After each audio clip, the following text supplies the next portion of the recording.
Hello everyone, welcome to HRK Education Classes, and today we will learn MCQ problems of real number. But before starting the video, please subscribe my channel and press the bell icon.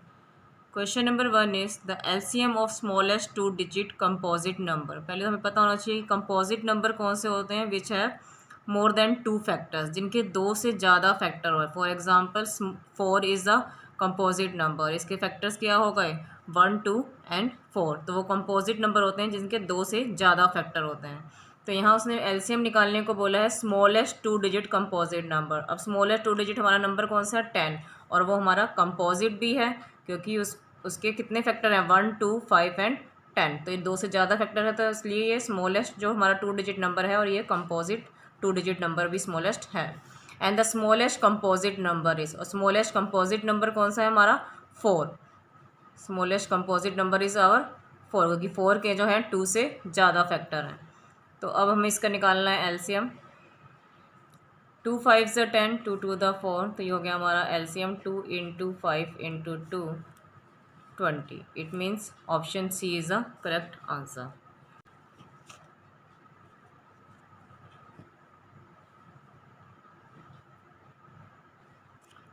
Question number 2 is the total number of factors of a prime number is.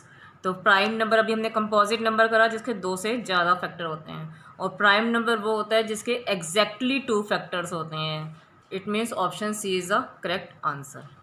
Question number 3 is the sum of exponents of prime factors in the prime factorization of 196 is. हमें 196 के prime factorisation निकालने हैं पहले. तो 2 9 the 18, 2 8 the 16, 2 4 the 8, 2 9 the 18, 7 7 the 49. अब उसने बोला सम of exponents. Exponents क्या होते हैं हमारी पावर. तो यहाँ पे 2 कितनी बार आया है 2 की पावर 2 हो गया, मल्टीप्लाई 7 भी 2 टाइम्स आया, 7 भी हमारा 2 टाइम्स आया, तो 7 × 2 raise to the 7 raise to the power 2. तो यहाँ पे उसने बोला है sum of exponents of prime factors. तो प्राइम फैक्टर्स के जो एक्सपोनेंट्स हैं उनका सम निकालना है हमारे. तो ये हो गया 2 + 2 is 4. It means option B is the correct answer. Question number 4 is if 3 is the least prime factor of number A and 7 is the least prime factor of number B, then least prime factor of a + b is. तो उसने बोला 3 जो है least prime factor, सबसे छोटा prime factor है, कोई number है ए. अगर कोई भी नंबर यहाँ पे ए है और उसका सबसे छोटा ही प्राइम फैक्टर 3 है, इसका मतलब क्या है कि वो 2 से नहीं गया. सबसे छोटा प्राइम फैक्टर तो हमारा क्योंकि 2 था, वो 2 से नहीं गया, 3 से गया. इट मीन्स वो हमारा ऑड नंबर होगा. और 7 is the least prime factor of number B, और जो हमारा नंबर बी है वो भी हमारा किससे गया है 7 से गया है. सबसे छोटा प्राइम फैक्टर मतलब सबसे पहले स्टार्टिंग हमारी जब हमने फैक्टर निकाले तो सबसे पहले 7 से स्टार्ट हुआ है. इट मीन्स वो भी हमारा जो है इवन नंबर नहीं है, क्योंकि इवन नंबर होता तो उसका लीस्ट प्राइम फैक्टर क्या होता 2 होता. It means both are odd numbers, A and B both are odd numbers. Then the least prime factor of a + b is. तो उसने कहा है कि सबसे छोटा प्राइम फैक्टर a + b का क्या है. तो दोनों ही हमारे ऑड नंबर है. हम किसी भी दो ऑड नंबर्स का सम करें तो हमेशा क्या आता है इवन नंबर. फॉर एग्जांपल आप रख के देख लीजिए, दो ऑड नंबर ले लिया हमने 3 एंड 5. तो 3 + 5 क्या आया 8. कोई भी और ऑड नंबर लेकर लीजिए 7 + 9, 7 + 9 इज 16. तो हमेशा कोई भी दो ऑड नंबर का जो सम आता है वो हमेशा इवन नंबर होता है. तो इवन नंबर होगा तो उसका हमेशा लीस्ट प्राइम फैक्टर क्या होगा 2. सबसे पहले इवन नंबर किससे जाएगा 2 से, तो सबसे छोटा प्राइम फैक्टर क्या होगा उसका हमेशा 2. It means option A is the correct answer. Question number 5 is the decimal representation of 37/50 will. तो हमें बताना है कि कितने डेसिमल के बाद ये टर्मिनेट होगा. तो 50, तो हम 50 के जो हैं फैक्टर्स निकाल लेंगे. तो ये हो गया हमारे पास 2 25 ज़ 50, 5 5 ज़ 20. तो 50 हमारा क्या बन गया 2 × 5, 5 रेज टू द पावर 2. तो यहाँ पे जो है 5 की पावर 2 हो गई. तो हमें 2 5 ज़ 10, हमें जो उसको पूरा टर्मिनेट करने के लिए क्या चाहिए 10 की पावर में चाहिए. तो अगर हम यहाँ पे एक और 2 से मल्टीप्लाई कर दें तो ये हो जाएगा हमारे पास 100. तो यानी कि हमारा जो हम इसे अब एक और 2 यहाँ पे हम लगा दें तो ये हमारा पूरा टर्मिनेट हो जाएगा. तो ये हो जाएगा हमारे पास 100. तो 2 डेसिमल प्लेसेस के बाद ये हमारे पास टर्मिनेट हो जाएगा. तो इसी को हम सिंपल तरीके से भी सॉल्व कर सकते हैं कि जब भी हम ये फैक्टर निकालें उसमें जो सबसे हाईएस्ट पावर है उसका हाईएस्ट पावर है, जैसे कि इसमें 2 है तो इसका मतलब it will terminate after 2 decimal places. अगर हाईएस्ट पावर, हमें सम नहीं करना, सिर्फ हाईएस्ट पावर देखनी, दोनों में से किसकी हाईएस्ट पावर है उतने ही डेसिमल के बाद जो है वो टर्मिनेट हो जाएगा। तो इसमें 2 है तो it will terminate after 2 decimal places. It means option B is the correct answer. Question number 6 is the largest number which divides 70 and 125 leaving remainder 5 and 8 respectively is। तो हमें ध्यान रखना है जब भी हमें लार्जेस्ट नंबर निकालना हो तो इसका मतलब हमें क्या निकालना है, SCF, क्योंकि SCF की फुल फॉर्म क्या होती है, हाईएस्ट कॉमन फैक्टर। तो जब भी लार्जेस्ट नंबर निकालना हो तो हम निकालेंगे SCF। अब इसमें हमें जो रिमाइंडर दिया है उसे हम पहले माइनस कर लेंगे। तो 70 minus 5 is equal to 65 and 125 minus 8 is equal to 117। अब हम इसका SCF निकाल लेंगे।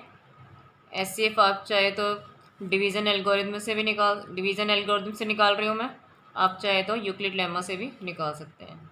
65 वन द 65, बैलेंस इज 52,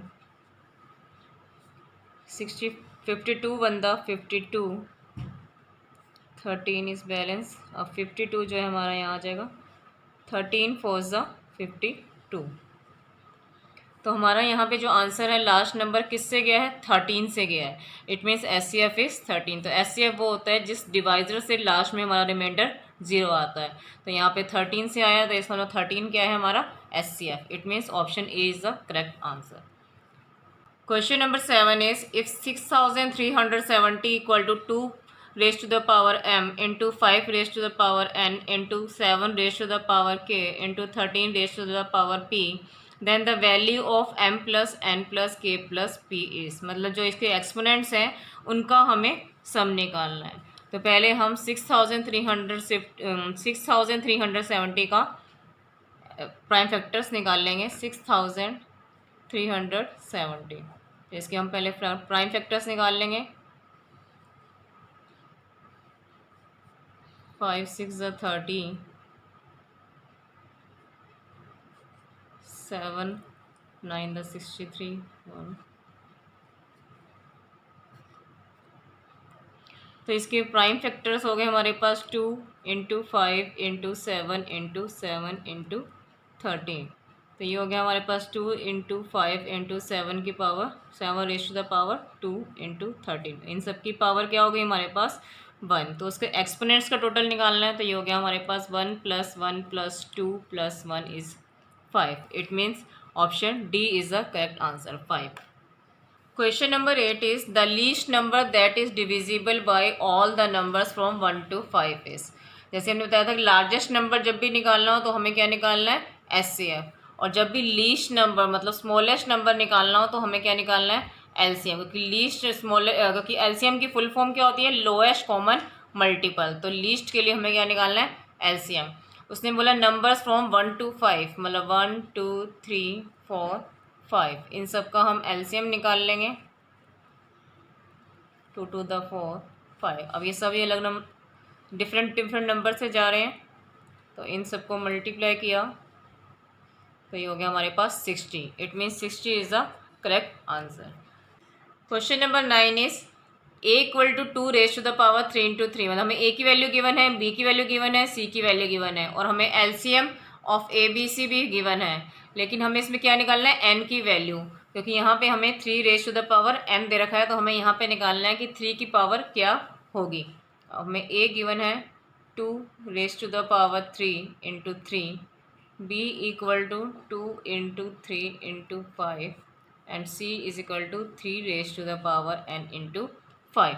अब हमें इसका LCM भी गिवन है और LCM है हमारा 2 raise to the power 3 into 3 raise to the power 2 into 5। तो हमें ये LCM गिवन है। LCM के लिए हमारे पास क्या है, 2 की रेज़ टू द पावर 3 और यहाँ है 2। तो हाईएस्ट इसमें एक्सपोनेंट क्या है, 3। मतलब एक तो कॉमन है ये और 2 उसके अलावा एक्स्ट्रा है। तो 2 रेज़ टू द पावर 3, तो ये हो गया हमारा 2 का। इसमें क्योंकि जो हम कॉमन है उसे एक बार लिखते हैं और जो एक्स्ट्रा बचते हैं उन्हें लिख लेते हैं। तो एक कॉमन हो गया और 2 एक्स्ट्रा 2 हो गए, तो 2 रेज टू द पावर 3, मतलब जो हाईएस्ट पावर है वो हमें लेनी है। 2 रेज टू द पावर 3 और 2 रेज टू द पावर 1 में हाईएस्ट पावर होगी 3, हमने वो ले ली। इंटू 3 में जो है यहाँ पे 3 की पावर 1 है, यहाँ भी 1 है, और यहाँ हमें 3 की पावर n गिवन है। तो यहाँ क्या दे रखा है एलसीएम में हमें 3 रेज टू द पावर 2 दे रखा है। तो इसका मतलब यहाँ हाईएस्ट पावर क्या होगी 2 होगी, तभी यहाँ पे एलसीएम में 3 की पावर 2 आया। तो highest power it means option B is the correct answer. तो यानी कि n क्या होगा हमारा 2 होगा, क्योंकि यहाँ पे हमारे पास n जो है यहाँ पे जो है 1 है, यहाँ भी 3 की पावर 1 है, और यहाँ 3 की पावर n है, और हमारे पास एलसीएम में है 3 रेज टू द पावर 2। तो हाईएस्ट पावर कौन सी हुई 2, तो यानी कि n की वैल्यू हो गई 2। It means option B is the correct answer. Question number 10 is which of the following rational numbers will have a terminating decimal representation. तो हमें बताना है कि रैशनल नंबर कौन से रैशनल नंबर का जो है इसमें हमारे टर्मिनेटिंग डेसिमल रिप्रेजेंटेशन है। तो टर्मिनेटिंग के लिए मतलब क्या है कि हमारा जब उसे डिवाइड करें तो वो पूरा पूरा डिवाइड हो जाए। तो उसके लिए जो है हमें उसके डिनोमिनेटर में, रैशनल नंबर के डिनोमिनेटर में हमेशा क्या होना चाहिए, या तो उसके फैक्टर्स 2 होने चाहिए, या फिर 5 होने चाहिए, या फिर दोनों ही हो सकते हैं। उसके फैक्टर्स में या तो 2 हो या 5 हो, या ये बोथ हो। अगर इनके अलावा अगर कोई भी एक्स्ट्रा नंबर आ जाता, एक्स्ट्रा फैक्टर होता है इनके अलावा, तो वो हमारा टर्मिनेटिंग डेसिमल रिप्रेजेंटेशन नहीं होगा। अब हम यहाँ 8 है, तो यहाँ हम 8 के फैक्टर्स निकालें, तो यह हो गया हमारा 2 इंटू 2 इंटू 2। तो यहाँ पे सिर्फ क्या है, डिनोमिनेटर में फैक्टर सिर्फ 2 है, तो इसका मतलब क्या है कि इसका डेसिमल रिप्रेजेंटेशन हो जाएगा। It means option A is the correct answer. और जैसे इसमें 105 गिवन है, हम 105 के फैक्टर्स निकालेंगे। 5 to the 10, 5 1 the 5, 3 7 the 21। तो 105 के फैक्टर क्या हो गए हमारे पास 5 इंटू 3 इंटू 7। यहाँ पे जो है हमारे 2 और 5 के अलावा 2 डिजिट्स एक्स्ट्रा नंबर हैं 3 एंड 7। 2 नहीं है इसमें, 5 अकेला भी हो सकता है, लेकिन हमारे पास 3 और 7 एक्स्ट्रा हैं, तो इसका मतलब ये भी हमारा डेसिमल टर्मिनेटिंग डेसिमल एक्सपेंशन में नहीं हो सकता। तो it means option A is the correct answer. और मिलेंगे अगली वीडियो में नए क्वेश्चंस के साथ। अगर आपको वीडियो पसंद आई हो तो लाइक शेयर एंड कमेंट जरूर करिएगा। Thanks for watching.